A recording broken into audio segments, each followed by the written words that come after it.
L'esclave qui n'est pas capable d'assumer sa révolte ne mérite pas que l'on s'apitoie sur son sort. Cet esclave répondra seul de son malheur s'il se fait des illusions sur la condescendance suspecte d'un maître qui prétend l'affranchir. Seule la lutte libère.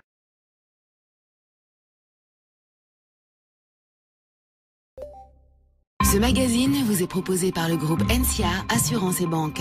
Les archives d'Afrique à la FOCA. Bonjour à tous et bienvenue dans ce magazine consacré à l'histoire contemporaine de l'Afrique à travers ses grands hommes.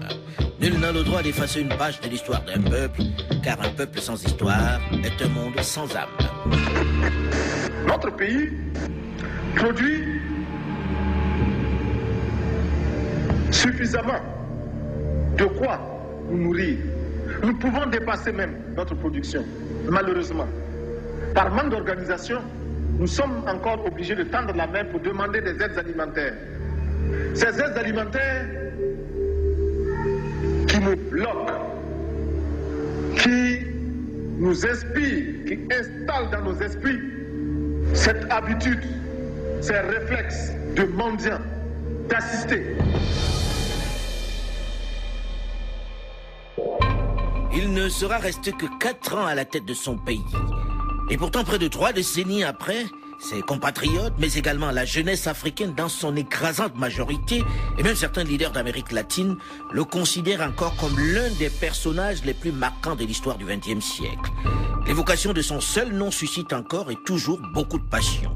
Beaucoup le perçoivent comme le symbole de la lutte contre le néocolonialisme, ou encore le retour à l'authenticité, la vraie. Thomas Sankara. En 20 ans d'existence, jamais vous, auditeurs, n'aviez tant réclamé le portrait d'un personnage. Voici l'histoire du capitaine Thomas Sankara.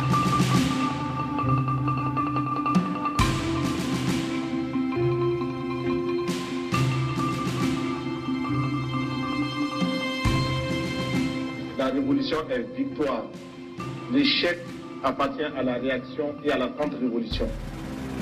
Camarades, l'impérialisme, le néocolonialisme, les élèves réactionnaires, les élèves indisciplinés et paresseux, les professeurs carents, les vomissures de la contre-révolution, les vipères qui s'infiltrent dans nos écoles, les pentades orgueilleuses, les hiboux au regard bruyant, l'anarcho-syndicalisme, la petite bourgeoisie affolée.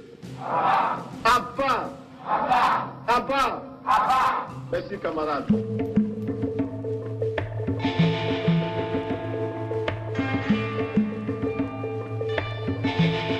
Je viens à cette 39e session vous parler au nom d'un peuple qui, sur la terre de ses ancêtres, a choisi dorénavant de s'affirmer et de s'assumer dans son histoire, dans ses aspects positifs comme dans ses aspects négatifs, sans complexe aucun.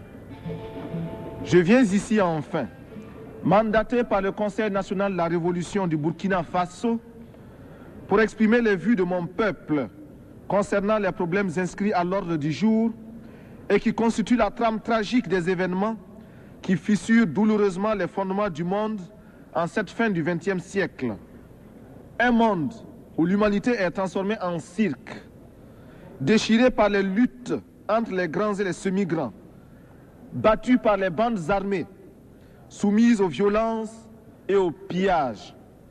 Un monde où des nations, se soustrayant à la juridiction internationale, commandent des groupes de hors-la-loi vivant de rapines et organisant d'ignobles trafics de fusils à la main. Ce 14 octobre 1984, les grands dirigeants du monde découvrent à l'occasion de cette 39e session de l'Assemblée générale des Nations unies le révolutionnaire qui, depuis 1 an exactement qu'il a pris les rênes de son pays, petit territoire d'Afrique de l'Ouest, jusque-là difficilement localisable sur une carte, multiplie les actions d'éclat, bouscule les habitudes, instaure une nouvelle approche de la relation Nord-Sud. le capitaine Thomas Sankara qui n'hésite plus à s'attaquer à certains tabous, à certaines résolutions que n'osaient pas dénoncer les dirigeants africains. Permettez-moi, vous qui m'écoutez, que je le dise, je ne parle pas seulement au nom du Burkina Faso, tant aimé, mais également au nom de tous ceux qui ont mal quelque part. Je parle au nom de ces millions d'êtres qui sont dans les ghettos, parce qu'ils ont la peau noire, ou qu'ils sont de cultures différentes et qui bénéficient d'un statut à peine supérieur à celui d'un animal. Je souffre au nom des Indiens massacrés, écrasés, humiliés et confinés depuis des siècles dans des réserves, afin qu'ils n'espèrent à aucun droit et que leur culture ne puisse s'enrichir en convolant en noces heureuses au contact d'autres cultures, y compris celle de l'envahisseur. Je m'exclame au nom des chômeurs d'un système structurellement injuste et conjoncturellement désaxé, réduit à ne percevoir de la vie que le reflet de celle des plus nantis. Je parle au nom des femmes du monde entier qui souffrent d'un système d'exploitation imposé par les mâles. En ce qui nous concerne, nous sommes prêts à accueillir toutes les suggestions du monde entier nous permettant de parvenir à l'épanouissement total de la femme burkinabé. En retour, nous donnons en partage à tous les pays l'expérience positive que nous entreprenons avec des femmes désormais présentes à tous les échelons de l'appareil d'État et de la vie sociale au Burkina Faso. L'insolence, la provocation vis-à-vis de l'hôte américain ne s'arrête pas là. Après un discours fleuve où il s'attaque pêle-mêle à l'impérialisme, à la colonisation, au trafic d'armes, à la politique raciste sud-africaine et à ses soutiens, où il dénonce les incohérences des traditionnels riches donneurs de leçons, il s'attaque à un autre sujet qui divise, un sujet auquel ne se risquent pas souvent les dirigeants du Sud, Israël et la situation de la Palestine. Mais la recherche de la paix va de pair avec l'application ferme du droit des pays à l'indépendance.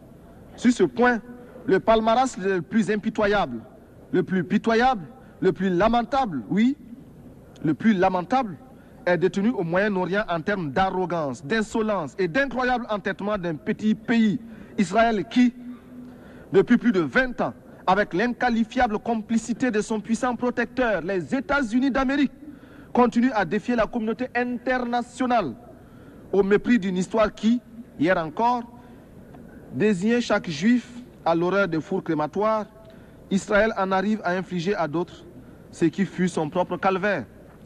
En tout état de cause, Israël, dont nous aimons le peuple pour son courage et ses sacrifices d'hier, doit savoir que les conditions de sa propre quiétude ne résident que dans sa puissance militaire financée par l'extérieur. Israël doit commencer à apprendre à devenir une nation comme les autres nations, parmi les autres.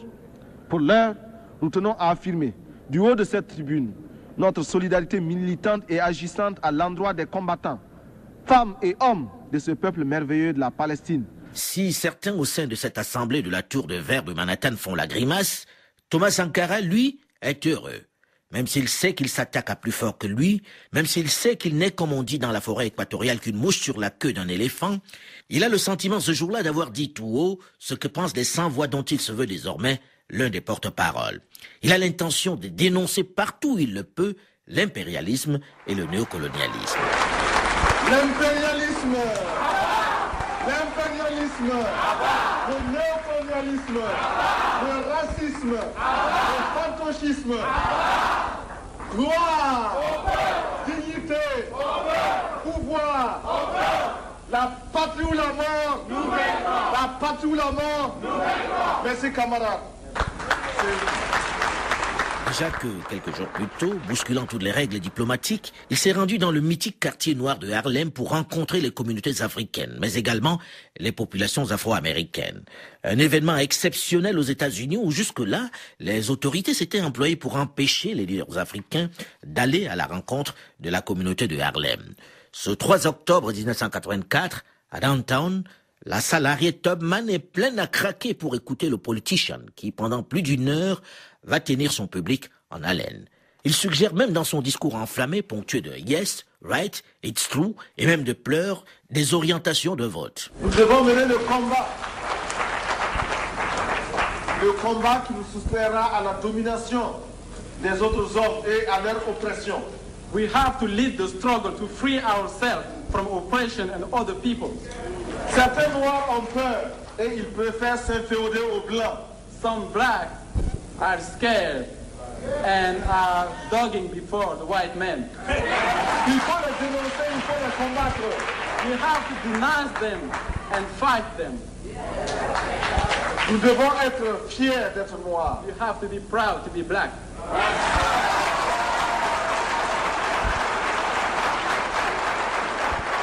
Souvenez-vous, il y a beaucoup de ces hommes politiques qui ne pensent aux Noirs qu'à la veille des élections. Be reminded that there are many other black politicians who think about black people only the day before election. Le public de Harlem est conquis et certains éclatent en sanglots lorsqu'ils s'exclament et annoncent que tout président africain qui vient aux États-Unis devrait d'abord passer par Harlem. Parce que notre Maison Blanche se trouve dans le Harlem noir. That's what I said, and I will repeat myself. My White House is in the Black Harlem. la jeunesse africaine, elle aussi, est sous le charme devant tous ces coups d'éclat, toutes ces sorties qui tranchent singulièrement avec les discours plutôt lisses et polissés que servent traditionnellement leurs dirigeants. Qui est ce jeune capitaine en treillis et béret rouge qui bouscule ainsi les habitudes et qui, quelques mois plus tôt, a sévèrement tensé le président François Mitterrand d'avoir reçu à Paris le président sud-africain Peter Botha? Qui est ce jeune homme de 35 ans qui intéresse de plus en plus les services de renseignements occidentaux et qui donne un nom à un pays jusque-là peu connu du grand public? L'esclave qui n'est pas capable d'assumer sa révolte ne mérite pas que l'on s'apitoie sur son sort. Cet esclave répondra seul de son malheur s'il se fait des illusions sur la condescendance suspecte d'un maître qui prétend l'affranchir. Seule la lutte libère.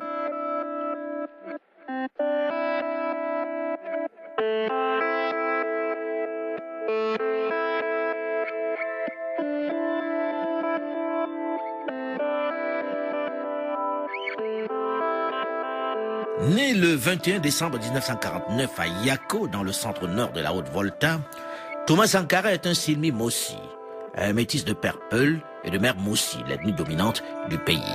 Il va dans un premier temps suivre ses études primaires à Kaya. Mes chers compatriotes voltaïques, aujourd'hui 5 août 1960, à 0 heure, au nom du droit naturel de l'homme à la liberté, à l'égalité et à la fraternité, je proclame solennellement l'indépendance de la République de Haute-Volta.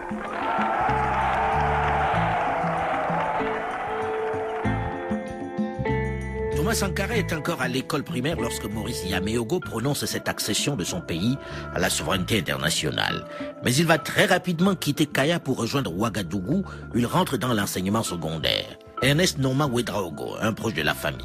Mais c'est un homme tout à fait normal, un jeune homme tout à fait normal, mais studieux, très curieux, prêt à poser toutes les questions nécessaires pour comprendre quelque situation que ce soit, vraiment. Mais bon, on sentait peut-être quelques particularités sur les aires de jeu, par exemple. Il était très rapidement, quand on commence à jouer, très rapidement, il s'impose comme le leader. Très forte personnalité. Et c'était pas qu'il était bavard, mais bon, quand il émettait une idée, vraiment, il était très convaincant. La voix du jeune garçon à la forte personnalité, fils d'un ancien combattant de la Seconde Guerre mondiale, est manifestement tout tracé dans le métier des armes. Il va donc rejoindre le Prytanée militaire de Kadiogo après son brevet d'études de premier cycle. C'est dans cette institution qu'il va vivre le changement de régime dans son pays. Commandant Abdou Salam Kaboré, un ami. Mais c'était un élève normal. Pour parler langage vulgaire, je dirais qu'il ne cassait pas de briques. Il ne se faisait pas remarquer, sauf lorsqu'il y avait une organisation à faire. Lorsqu'il fallait organiser quelque chose, Thomas était toujours là. Et quand il fallait innover, par exemple, pour défiler, sortir certaines phases, il était là. Maurice Yameogo est renversé par les puissants syndicats et la rue qui dénoncent la corruption du pouvoir. Maurice Yameogo. Je suis le premier réjoui, et mes ministres après moi, de la manière la plus pacifique dont les choses se sont résolues. Si, depuis plus de 4 jours, notre capitale, d'habitude si pacifique, a connu un tel échauffement, et que heureusement rien ne se soit produit sur le plan de la perte de vies humaines, c'est parce que là encore, bien que possédant les attributs du pouvoir, nous n'avons pas voulu user de quoi que ce soit pour que du dehors on puisse dire que la Haute-Volta a perdu l'une de ses grandes vertus, qui est le respect de soi-même, l'amour entre ses frères. Et c'est pourquoi je suis heureux, le chef d'état-major général, entouré de tous ses officiers, ait pu, en parfaite harmonie avec moi-même, pour que justement notre pays puisse continuer d'aller de l'avant, réaliser de façon si pacifique ce que j'appellerais ce transfert de compétences. L'équipe qui s'en va n'éprouve aucune rancœur. Rassurez-vous, car cela est évident pour quiconque nous a connus. Rassurez-vous, dis-je, au niveau de la population voltaïque, aucune réaction défavorable à l'actuel gouvernement ne sera cautionnée ni par moi, ni par aucun de mes ministres. Cette relève d'aujourd'hui nous plaît parce qu'elle a permis d'éviter l'effusion de sang. Et c'est pour cette raison précise que le colonel Sangoulé, que je connais très bien, a bien compris lorsque nous nous sommes rencontrés qu'il fallait procéder comme nous l'avons fait. Pour la première fois, l'armée prend le pouvoir. Le général Sangoulé Lamizana remplace le vieux Maurice à la tête de la Haute-Volta. Thomas Sankara a à ce moment-là 16 ans. Et lorsqu'il s'envole à l'âge de 20 ans pour l'académie militaire d'Antirabé à Madagascar, pour poursuivre sa formation, l'armée qui a décidé de ne plus remettre le pouvoir aux civils n'a pas changé grand-chose selon lui à la situation précédente. Nous sommes en 1970. Le jeune sous-officier qui lit beaucoup commence à s'intéresser à la chose politique. Encore une fois, hasard de l'histoire, il va assister à une autre révolution partie toujours de la rue qui va installer une autre armée au pouvoir, celle de Madagascar. Nous sommes en 1972. L'université Charles de Gaulle à Tananarive. Depuis la mi-avril, les étudiants appuyés par les lycéens sont en grève. Dans la nuit du 11 au 12 mai, le président Ziran choisit l'épreuve de force. Il fait arrêter et transférer dans l'île Bagne de Nocilav près de 400 étudiants. Place de l'Indépendance, les FRS, les forces républicaines de sécurité, composées d'hommes de la côte, la garde prétorienne du président Ziran, ouvrent le feu. Tananarive est aussitôt paralysée par la grève générale. Toute la ville semble se mettre à marcher. Cortèges et meetings se multiplient. Le général Adriamaz est nommé gouverneur militaire, mais l'armée donne l'impression de pactiser avec la foule. Elle désarme les FRS et les enferme dans leur caserne. Cette révolution, Thomas Sankara la vit de loin. Pour l'instant, il se consacre à sa formation. Il gagne ses galons d'officier, puis se spécialise dans les troupes aéroportées. Il effectue également des stages à l'école de parachutistes de Pau et à l'école des instructeurs parachutistes de Braba au Maroc, où il partage la même chambrée avec un certain Blaise Compaoré. Mais un événement va rapidement faire connaître le jeune capitaine de ses compatriotes. Un événement violent, une guerre qui oppose son pays à son voisin, le Mali, de Moussa Traoré. La bande d'Agacher, longue de 160 km et large de 20 km, a la réputation d'être riche en minerais. Le Mali et la Haute-Volta se disputent la possession de ce territoire. Alors que le Mali, plus puissamment armé, est en passe de mettre en déroute les forces voltaïques, le jeune officier galvanise son unité, prend la tête de sa troupe et réalise une fulgurante contre-attaque dans le secteur de la mare de Soum, prenant même pied en territoire malien. Les deux camps crient victoire. L'honneur si important en pays sahélien est sauf, et la nation voltaïque reste profondément reconnaissante à celui qu'elle va ériger en héros. Le jeune officier a seulement 20 ans à ce moment-là. Il est désormais connu de tout le pays. L'armée lui est reconnaissante. Elle va même lui offrir l'occasion de créer son unité. Boukari Kaboré dit le lion. Pau, c'est Thomas qui l'a créé avec la Mizana, le SNEC. On a créé une unité pour donner à un jeune officier là qui semblait un peu, bon, on nous avait déjà ciblé, et lui particulièrement, comme surtout il venait de Madagascar. Donc on lui confie une unité, bon, et puis finalement il a montré qu'il était compétent. Et il a fait même de cette unité-là une unité valable, de commando. Et il a même profité de ses compétences de guideur d'hommes-là pour en faire de Pau une cité viable. Avec cette unité de Pau commence l'ascension fulgurante du jeune officier passionné de lecture politique comme nous allons le voir dans une dizaine de minutes dans la suite de cette série que nous consacrons à Thomas Sankara. Rendez-vous donc pour la suite d'Archives d'Afrique après une nouvelle édition du journal du RFI.